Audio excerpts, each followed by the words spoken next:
We're now over a month into the season, about a quarter of the way through the year, and there are already a few teams that may need to switch things up a bit to resurrect their sinking season. There are a few teams that were expected to be in the mix, but have been disappointing greatly thus far, and they could use the assets at their disposal to make a move that would get them back on track. This is exactly what Bleacher Report just wrote an article about, where they proposed some big blockbuster trade ideas to help the league's disappointing teams the most. As always, I'll be going through each one, analyzing why or why not the teams involved would want to do the deal, who benefits the most from it, and whether or not the trades are even realistic. Before we start though, it turns out a good amount of you watching right now aren't even subscribed to the channel, so if you enjoy the content, consider hitting the subscribe button, as not only does it help out a ton, but it also very much appreciated. Now with that being said, let's begin.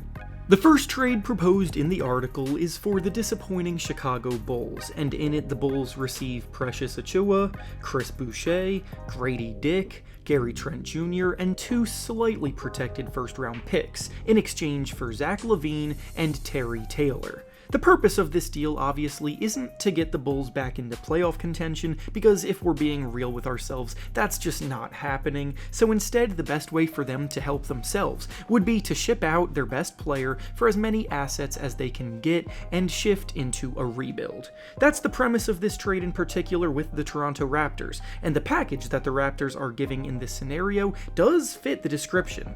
The problem though is that it just feels like a trade that would leave a sour taste in the mouths of the Bulls front office members. Both Gary Trent Jr. and Precious Achiuwa have gotten off to pretty slow starts this year, with Trent shooting worse from both the field and three than he has since his rookie season. Achiuwa is just not developing into the stretch big man that many hoped he could become out of college. Grady Dick's rookie season hasn't really gotten off the ground yet and is spending a lot of time in the G League, and Chris Boucher is not the kind of front court depth piece moving the needle too hard in a trade for a star. Two first-round picks being involved in the deal certainly helps, but this just isn't the kind of trade that would leave Bulls fans feeling very good about their future after giving up one of their best players. The issue from the other side, though, is that Zach Lavine is not as good as he used to be, and his value is definitely not where it once was either. No contending team is going to want to part ways with many valuable assets to trade for a player who wants to be the focal point of an offense despite his sinking efficiency and his horrific defensive struggles.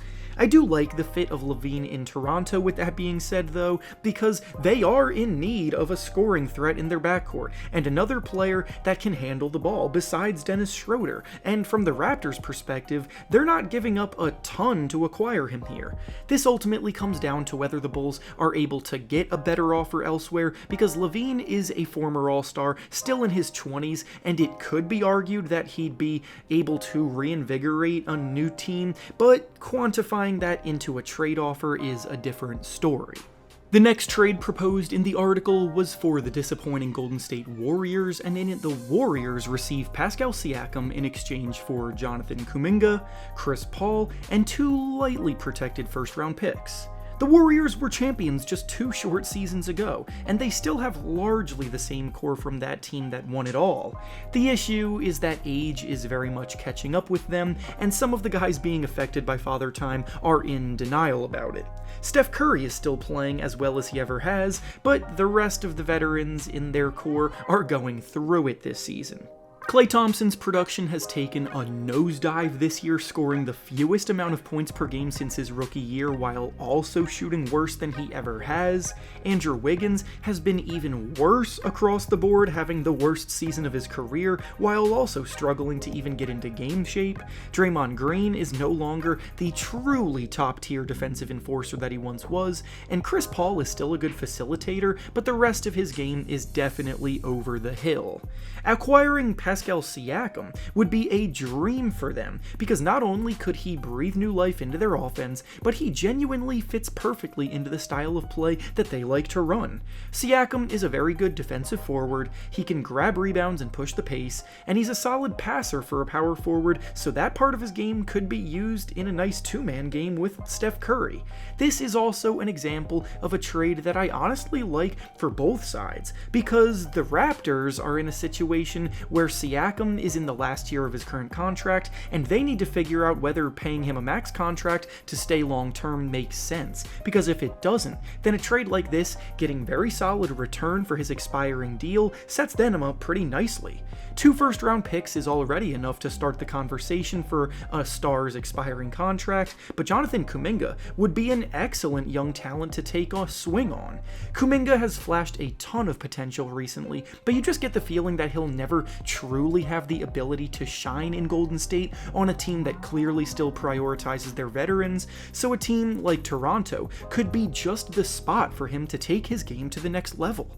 Lastly, the final trade from the article that we'll be discussing today is for the disappointing Detroit Pistons, and in it they receive Gordon Hayward in exchange for Joe Harris, Killian Hayes, and a second-round pick. This one's not as glamorous as the first two that we discussed, but the Pistons need anything at this point. They were hoping to have the kind of breakout season that the Orlando Magic are having this year after a few years of rebuilding, but instead they're stuck at the very bottom of the standings with the worst record in the whole league.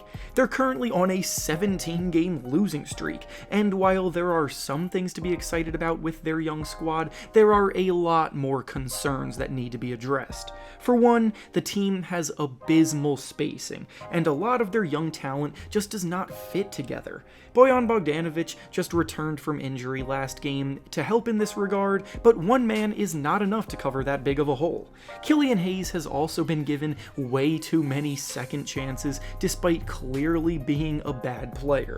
The fact that he's still starting over a player like Jaden Ivey is mind-boggling to me, so for their own sake, trading Hayes away is in their best interest. With that being said, while I agree with the sentiment of this trade, I don't really think it does much for either side. Yes, the Pistons desperately need more experience and shooting in their rotation.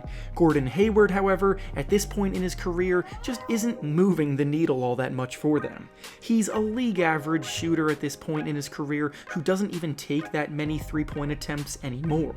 Gordon Hayward can still help a team as a secondary shot creator, but the Pistons need to be swinging bigger than this to get themselves out of the basement. Bojan Bogdanovic will probably draw a lot of attention at this year's trade deadline as a piece to dangle in front of some contenders, so a trade including him could help them find a better solution here. And with that being said, that's all I have for you today. Make sure to like the video, subscribe to the channel, and comment down below what you think about the trades proposed. Thanks for watching, and I'll see you all next time.